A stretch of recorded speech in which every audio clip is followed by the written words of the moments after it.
nós vimos ontem, estudamos sobre 4 animais. Nós vimos que esses 4 animais representavam 4 impérios mundiais que surgiram no meio das nações. Nós vimos que as nações estavam em guerra, né? Por isso que o mar grande estava sendo agitado por 4 ventos, certo?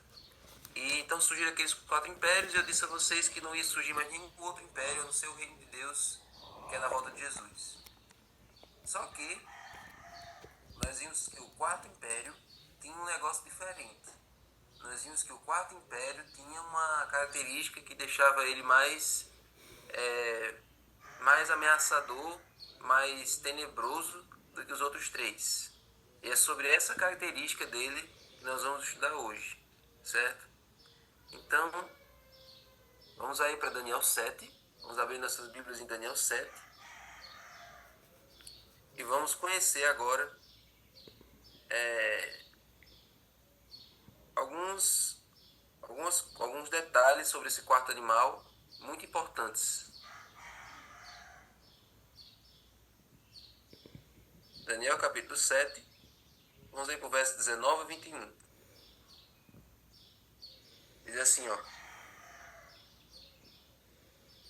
Então eu tive desejo de conhecer a verdade a respeito do quarto animal, que é diferente de todos os outros, muito terrível, cujos dentes eram de ferro, cujas garras eram de bronze, que devorava, fazia em pedaços e pisava com os pés o que sobrava.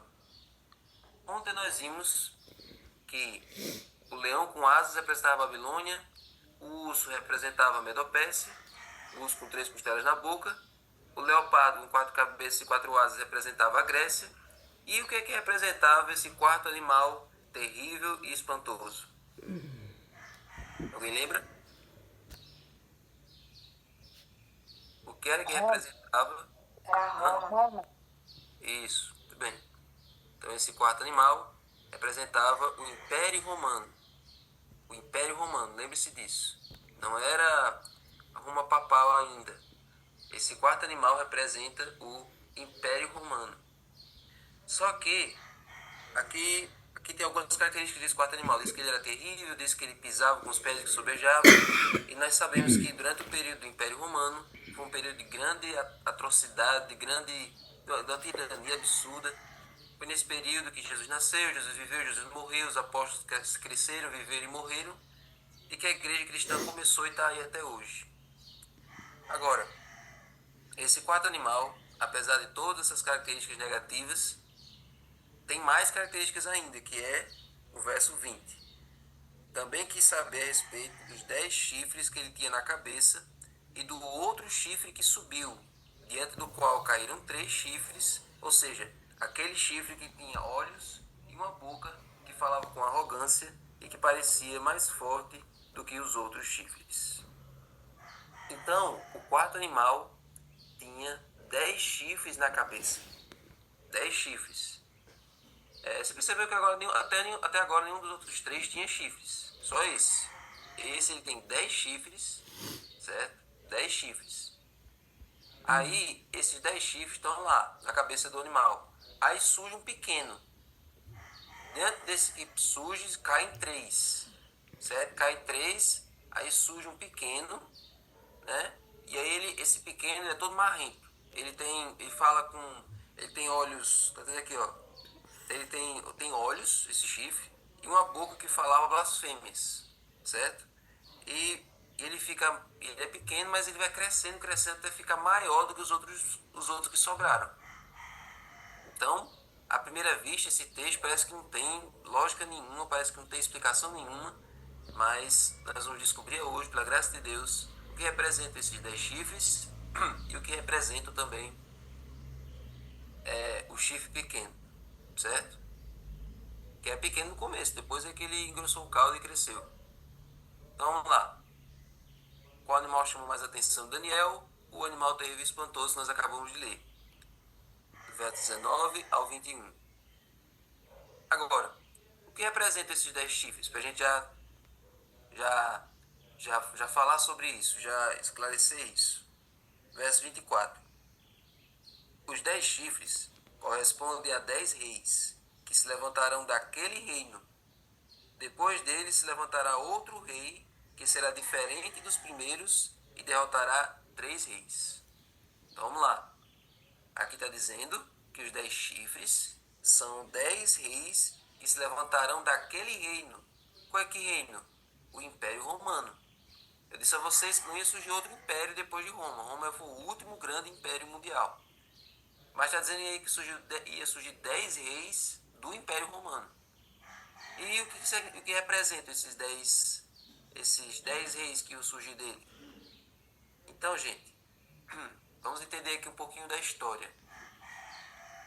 Roma, por muito tempo, foi forte o suficiente para continuar o seu império, para manter o seu império funcionando. Só que como Roma, o próprio texto diz que Roma era um império cruel, era um império tirano, com o tempo ela não conseguiu mais sustentar essa rigidez em todo o seu território. Então, com o tempo, começaram os povos, as nações que eram sob o domínio do Império Romano, começaram a ficar impacientes, começaram a ficar desgostosos. Começaram, não, já estavam, mas ficaram mais ainda, né? Começaram a se revoltar contra o Império Romano. Então, nesse período, gente, começaram a surgir 10 tribos bárbaras que começaram a minar o Império Romano. Começaram a corroer que nem uma traça, que nem um bicho decompositor que fica comendo ali a roupa, fica comendo ali os restos mortais de uma pessoa. Então, esses 10 chifres começaram essas 10 tribos bárbaras começaram a minar o Império Romano. Começaram a pouco, destruir os soldados romanos, começaram a se revoltar contra o Império. E findou o que aconteceu, sabe o quê?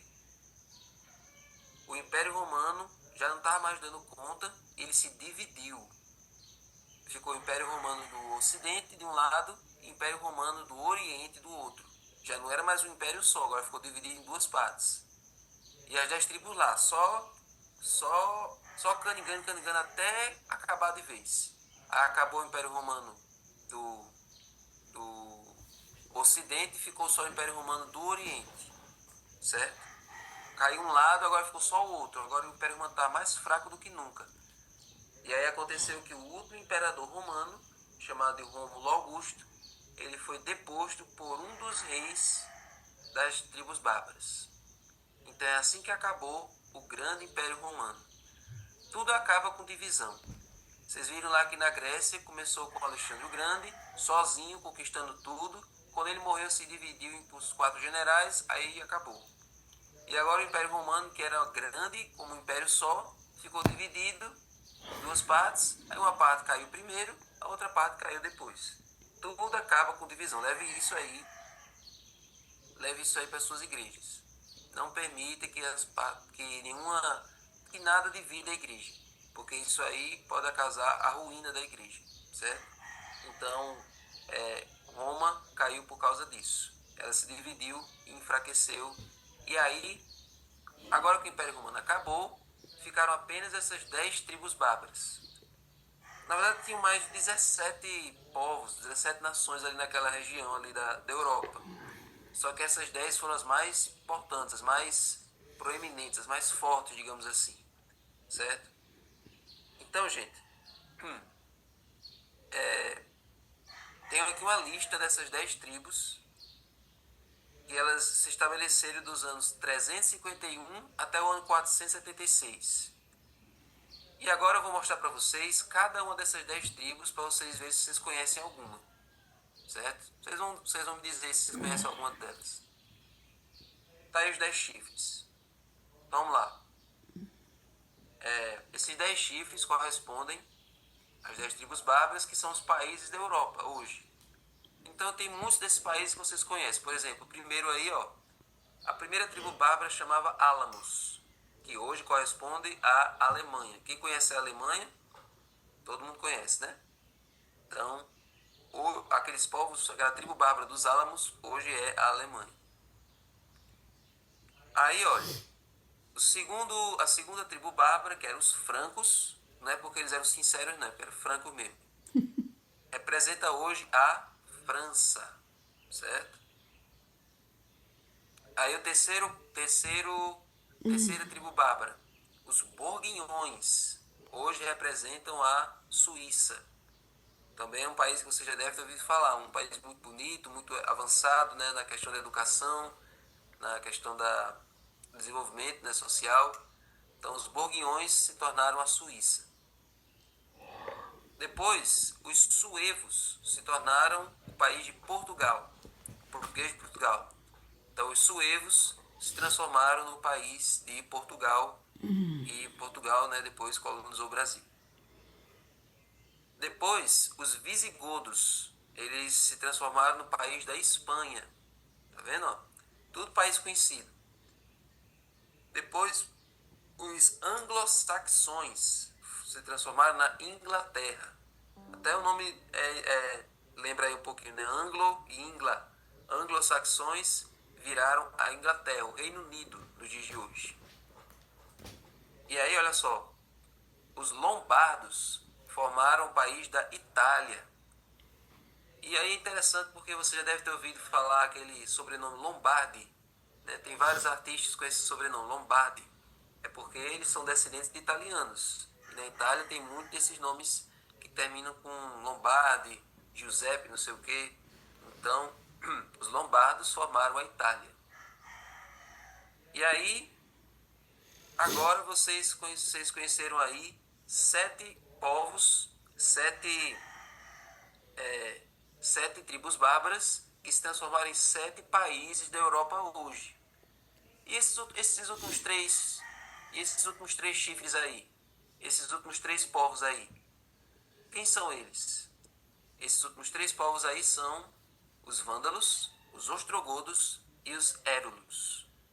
O que eu disse a vocês que aconteceu com esses 3 povos no começo? O texto diz que aconteceu um negócio com esses 3 povos aí. Se Foi acontecer com eles 3. Se dividiram. Se Hã? dividiram. Se dividiram. E viram Roma. Não.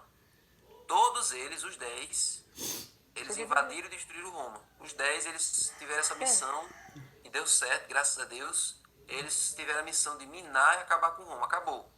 Aí 7 viraram os países da Europa. Mas esses formaram as 3, nações europeias. certo. Mas esses 3 aí, o que aconteceu com esses 3? Apenas com esses 3. Eles caíram. Isso. Muito bem, Iris. Então, se dividiram, caíram. Foi o que eu disse. Não, olha só. O que se dividiu foi o Império Romano. Esses 10 povos aí tiveram a missão de acabar com o Império Romano. O Império Romano se dividiu e o Império Romano caiu, mas eles continuaram.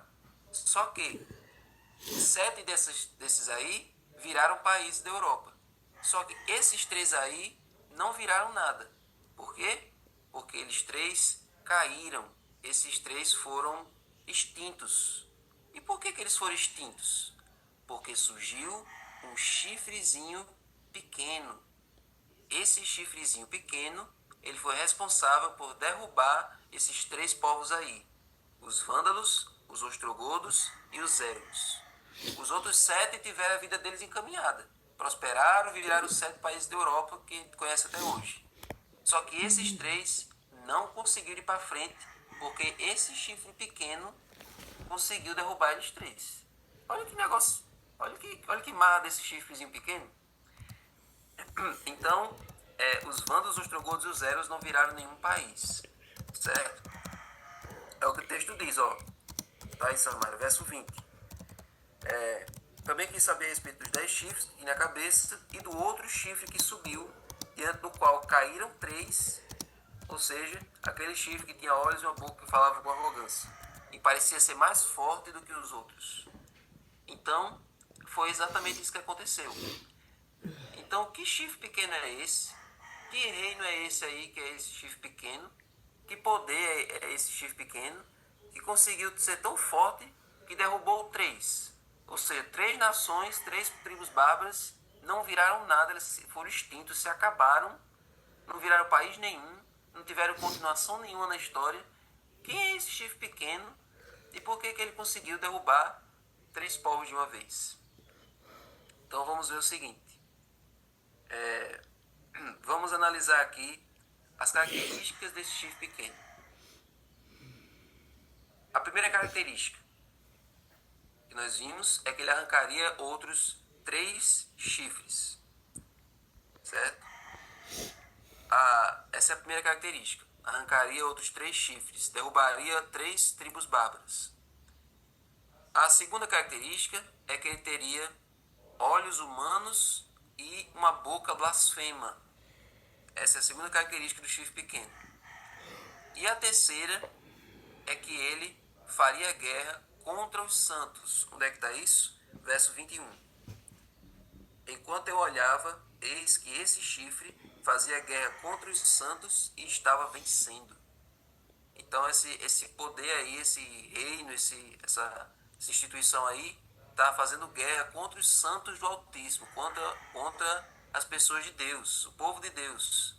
E ele estava vencendo, ele estava conseguindo persegui-los e exterminá-los. Então, esse chifre pequeno aí está fazendo a guerra contra os santos do Altíssimo.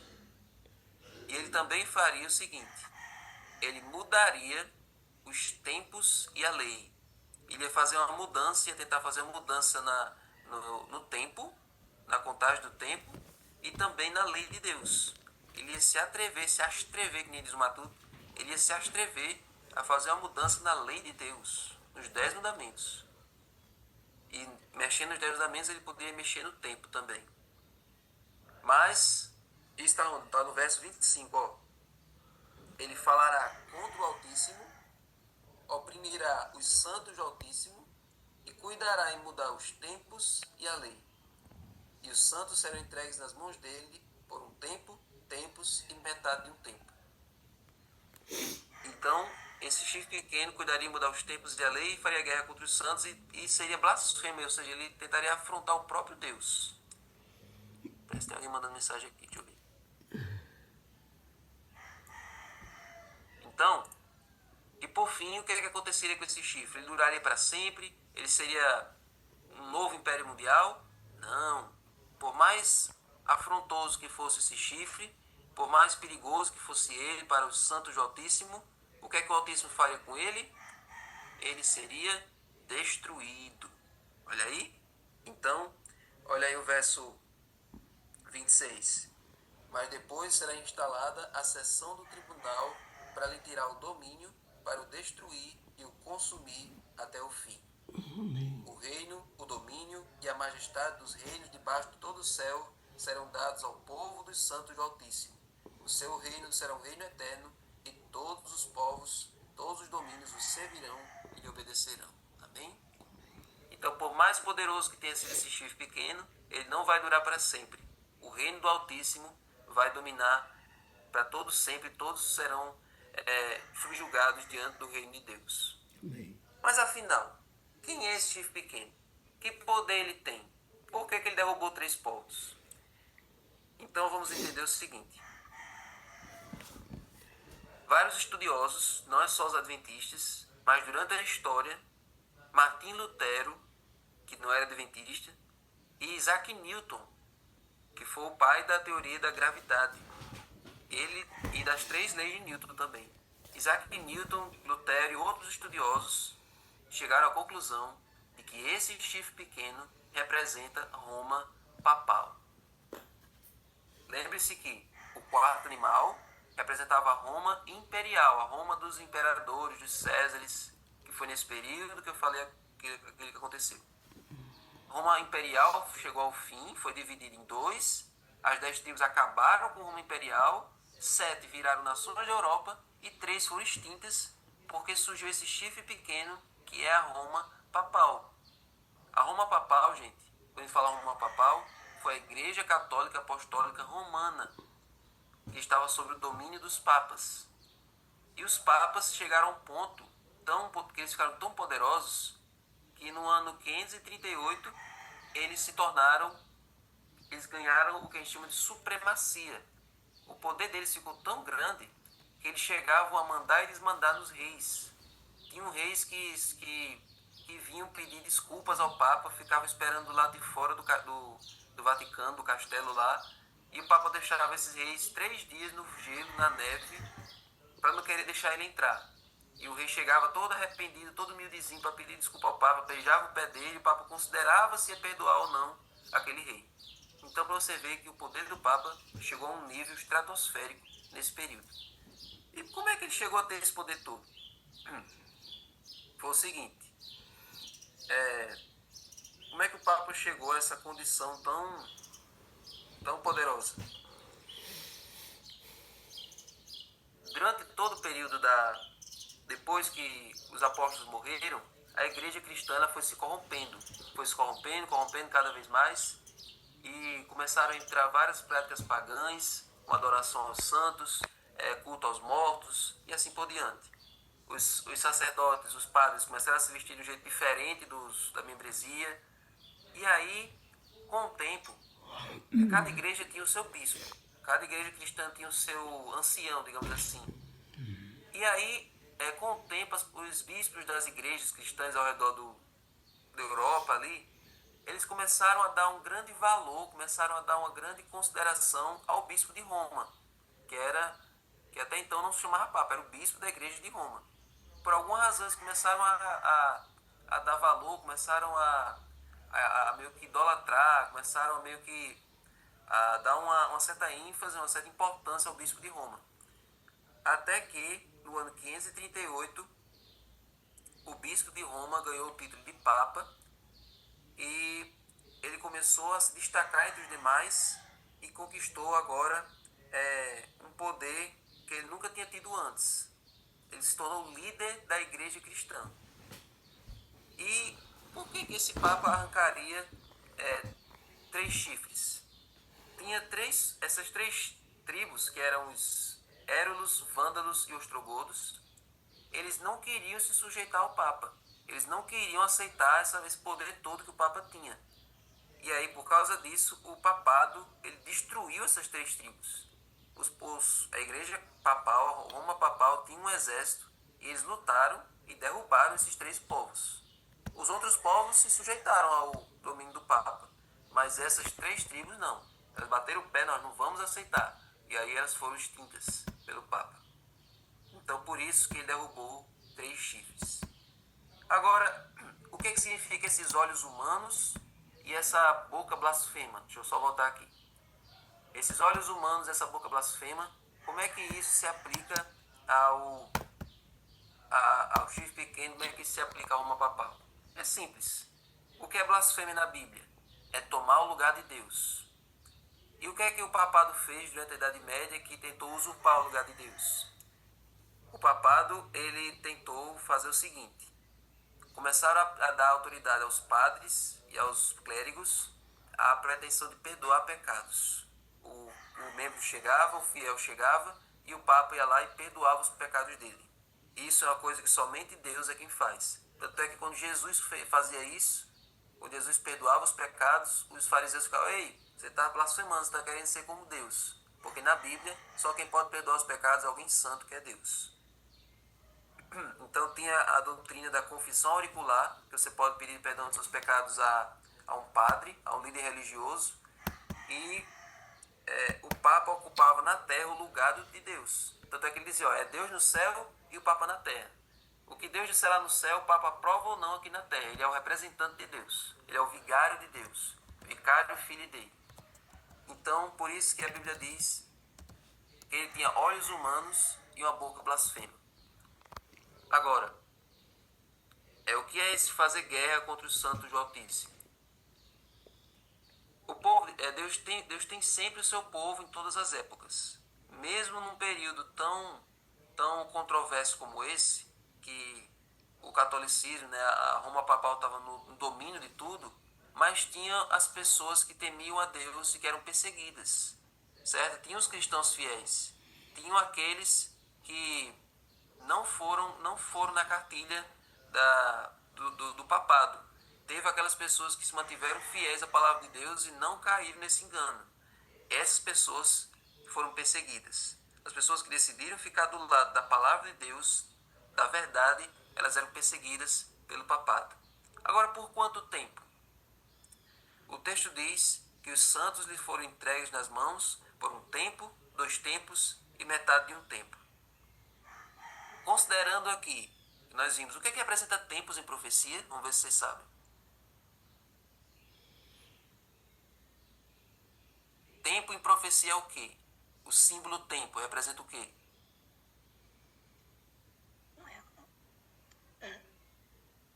Pode dizer. Tempo em profecia representa anos. Exatamente. Muito bem. Só para vocês não dormirem aí. Então, um tempo, 2 tempos e metade de um tempo representam 3 tempos e meio. Ou seja, 3 anos e meio. Se você for contar quantos meses tem em 3 anos e meio, dá 42 meses. E 42 meses tem 1.260 dias. E dias em profecia representam o quê?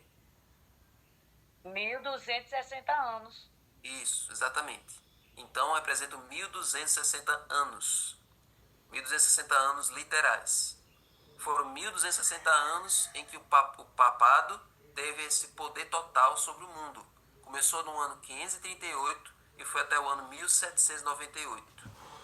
Então, no ano 538, o bispo de Roma ganhou esse poder todo, certo? Ele ganhou essa ascensão, esse poder sobre toda a igreja cristã. E isso acabou no ano 1798, quando aconteceu o quê? O Papa Pio VI, ele foi preso por Napoleão. Napoleão mandou o general dele lá e disse, aí, tá bom, acabou a palhaçada. Foi lá e prendeu o Papa e ponto. A partir dessa época... Betty. Isso. Não deu importa não, Bertier. Mas ele foi lá e prendeu o Papa. O Papa ficou preso e nunca mais ele teve o mesmo poder que ele tinha naquela época. Desde 1798 até hoje, por mais popular que o Papa seja, não tem aquela música que o Papa é pop, por mais popular que ele seja, por mais influência que ele tenha, não é mais a mesma coisa do que foi naquela época. 1.260 anos de poderio, de força sobre o mundo todo.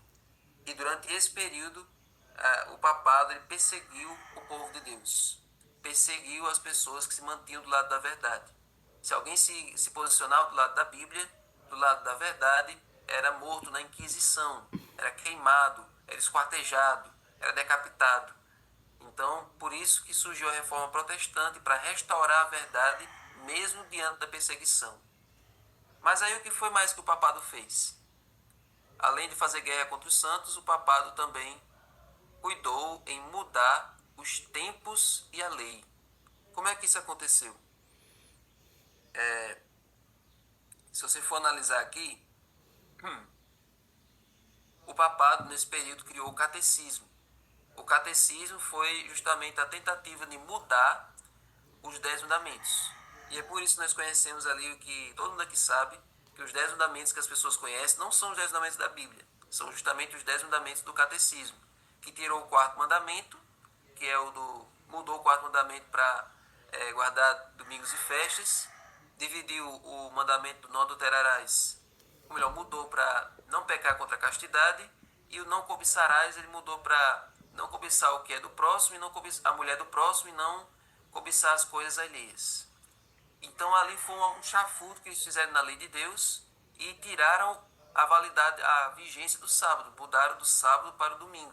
Agora o domingo é o dia de guarda, não é mais o sábado é coisa dos judeus. Então essa foi a grande mudança que eles fizeram no tempo e também na lei de Deus. Tentaram fazer a mudança do sábado para o domingo. Então, pouco a pouco, ao longo dos anos, eles iam fazendo essa transição. Começaram a dizer que o sábado era um dia só para atividades religiosas e o domingo era o dia do lazer, o dia da família. E assim, concílio após concílio, o papado começou a engrandecer o domingo e diminuir o poder do sábado. E assim, irmãos, até hoje, a imagem que as pessoas têm da lei de Deus é essa. E é assim por isso que hoje o mundo observa o domingo, né? Na verdade, ninguém guarda dia nenhum no mundo. Nem os católicos guardam dia nenhum. Mas para eles o domingo é o dia santo e o sábado não significa nada. Então, vocês tiveram aí agora um vislumbre do que é esse chifre pequeno. Ele fez todas essas atrocidades naquele período. Mas ele seria destruído. O chifre pequeno não teria esse poder para sempre. Então, gente, o verso 26 fala do juízo final. fala da volta de Jesus. E quando Jesus vier, ele vai pôr fim a todos aqueles reinos e também a esse chifre pequeno. Ele já não... Olha, quem representa esse chifre pequeno? O papado. Então, desde 1798, o Papa não tem mais esse poder todo. Um dia ele vai voltar a ter. Mas eu vou deixar esse assunto para outro dia. Mas acho que deu para vocês entenderem hoje, gente. Foi bem apertado, já está acabando aí meu tempo. As 10 tribos representavam 10 tribos bárbaras. 7 permanecem até hoje, viraram países europeus. 3 foram destruídas. E surgiu o chifre pequeno, que era o papado. Fez todas essas atrocidades. Mas com a volta de Jesus, não vai ter mais nenhum poder que se oponha ao poder de Deus. Deus protege seu povo. Deus guarda seu povo. E seu povo vai ser levado para o céu para reinar com Cristo para sempre. Amém? Então vamos fazer uma oração. Senhor Deus, pedimos agora, Senhor, que possamos fazer parte desse reino desde hoje. Sim, Deus. Que nós possamos ter um feliz sábado na Tua presença para Te adorar nesse dia santo que não foi revogado, que não foi abolido e que nós podemos desfrutar esse dia fazendo a Tua vontade. Amém, Fique com cada um que está aqui. Em nome de Jesus. Amém.